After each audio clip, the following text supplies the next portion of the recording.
there is an Earth grid awakening that is happening. Simultaneously with that, there is an electromagnetic field shift happening. And we're going to see that when Michael gets to the chart, because you're going to see the entrance of Uranus into Aries, which of course happens once every 84 years, and it happened about 3 years before the Great Depression last. So we're definitely going to have some financial shifting and changing, and hopefully move to a more sane planetary barter economy. But the shift that's happening now is based on a 26,000-year cycle of time. Okay? And that 26,000-year cycle of time is in the Mayan calendar. And from 1987 till 2012 is exactly 25.6 years. And each year from 87 to 2012 represents about 1,000 years of time. So we are, in a certain sense, encapsulating or collecting karma and purifying that karma at a vast rate. And if you believe Cohen Cohen, that's an accelerated thing. So right now, we're kind of around the time of Jesus, and there will be, this year, I can prophesy, a lot of turmoil in religious structures that are going to be shifting, changing, falling apart, questioned. And there will be a lot of political and earth energy changes. There's no doubt about that. Jose's work was really to awaken small little groups initially to shift from what he called the time and money way of looking at a human being to what he wanted was a planetary art network.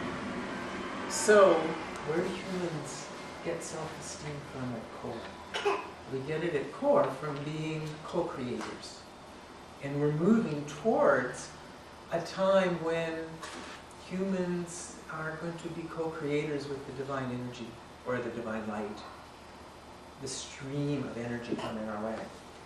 Now, most recently, the phenomena that I find the most implicate towards co-creation is the crop circle phenomena. Now, because that has been so badly marginalized by the media, it hasn't quite been understood yet. But if say there were 6 of us in the room, and there was a field that could hold the energy down in Creston, you could see that. It could happen. So there's a vibratory link now between certain souls that are on this earth and certain beings that are in other dimensions. And that is going to be accelerated in this next couple of years.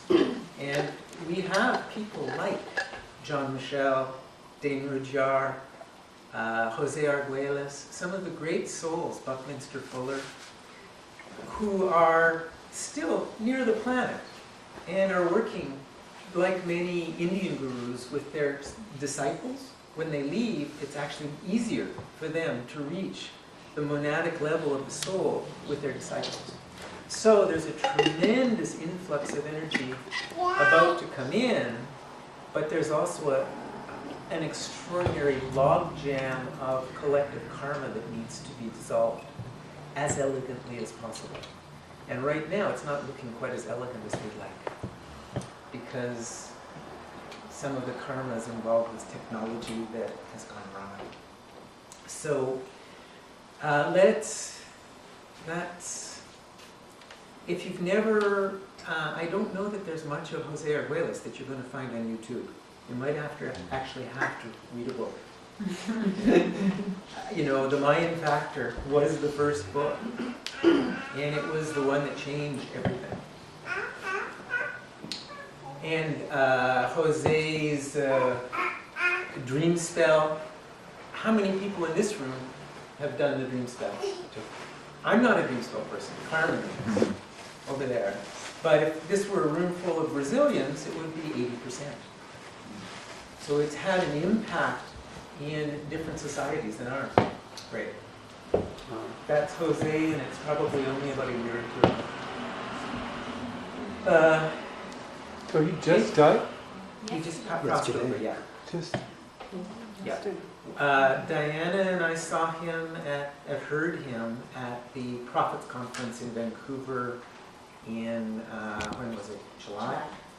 And Jose gave an extraordinarily complex and beautiful address about what was happening in our ionosphere, in our atmosphere. It was almost like cosmic physics. I don't think people very much appreciated his deep, loving sense of humor, his wisdom. I don't think we quite understood his science. He was a genius, and he still is. And if you look at his earlier books, like Earth Ascending, he was a great art teacher. He understood many things that I'm still trying to wrap my early brain around. But he was also a great organizer of people. When you think about it, when you think of all the people who are working with dream spell in the Mayan calendar, and then you realize all the people like myself who kind of spread out into Earth grid work because of Jose's work. And anyone here read the particular channel named Cryon? Cryon says that what happened in 1987 with Harmonic Convergence and follow-up ceremonials has basically shifted us from a place where we might not have been able to cross over into a new dimensional Earth to one that can. He says that it has made an extraordinary difference. It's been like a seeding that's been growing and growing and growing. So we should tune in perhaps to Jose tonight. I believe that there is a kind of a ceremony for many of the people who are closest to him tomorrow at noon. And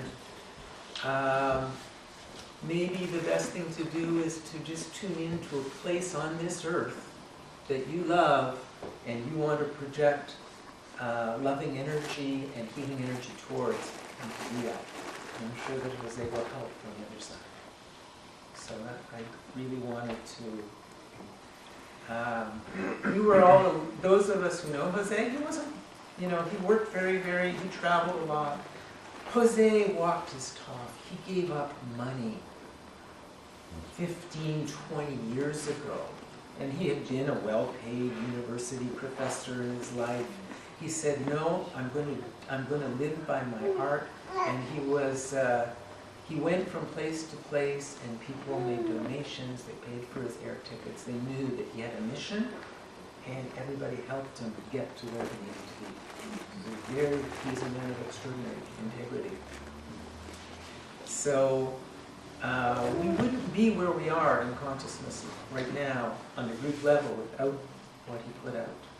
Now, he did get the Mayan people at a certain point were quite upset because they felt that he had come and released their long count calendar, which the Mayans, have 17 calendars. I was in Sedona a number of years ago, and Drunvalo and Ian Lungold, everybody was giving talks, sacred geometry, this and that. And Drunvalo came up to me after, and I said, what'd you learn in the Yucatan?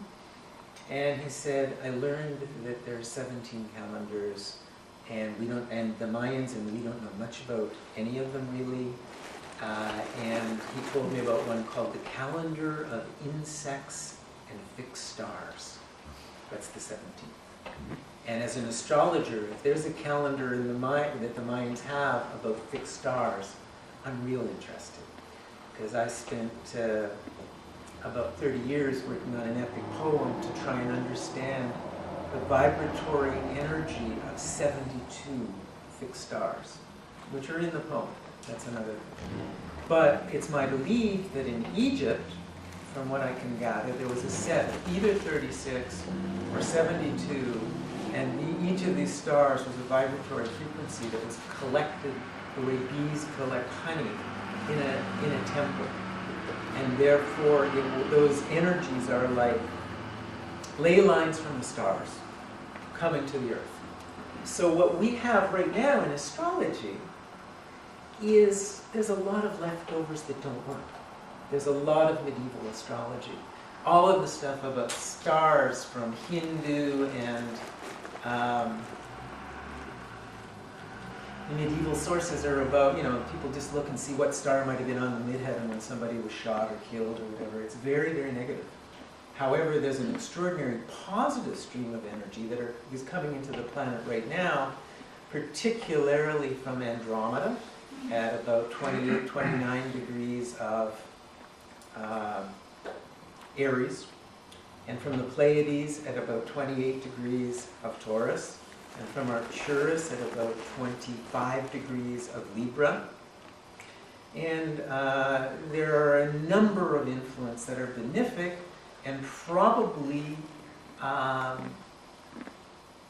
extraterrestrial civilizations that have their genetic footprint, that have seeded our Earth. And there's also some interference energy. And you can hear all about that on the internet. You can start with Zecharia Sitchin, and you can look, and you can gather and listen to Coast for a few nights, and you're bound to get it. Okay? So it's not that there's just been a war between the dark and the light on the planet. There's been the resources of this Earth, different beings, and I'm not just talking about, the Anunnaki military industrial state government, have been interested in. Now we're at a time where our consciousness makes a difference. And how we love the Earth makes a difference. And we're at a time where the major planets are providing certain leverage. And you're going to hear more about the specifics of that when Michael speaks. But I'll just mention a little bit in kind of the Dane Rudhyar way. Okay.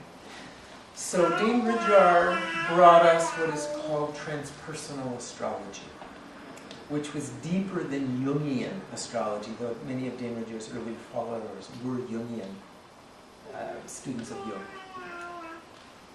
And the three outer planets, Uranus, Neptune, and Pluto, are all very much in play with the signature of our time. It's like this.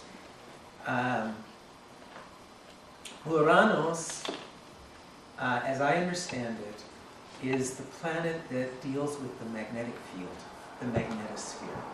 Okay? And Uranus is the planet that flips things over. So Uranus deals with pole shifts. It deals with the shift from positive to negative, from masculine to feminine, and it deals with the migratory magnetic field of the Earth. Well, at this point, our sun, call it Ra, or Shemesh, or the Soleil, is undergoing a vibratory shift itself in relationship to the Hunab-Ku, or the galactic center, and that's being sent to our Earth, and it's impacting our magnetic field. So I think we probably, and it could be before 2012, we'll have a magnetic field flip. That doesn't mean that the skin of the Earth is going to move. That's already happened 13,000 years ago. Andes got heaved up. We wouldn't have Lake Kootenai if it weren't for the melting of the glacier 15, 16, 17,000 years ago. Okay? And, but when that magnetic field shifts, then what Drunvalo's talking about the serpent of light moving from India and Tibet to South America, it's anchored in, like that.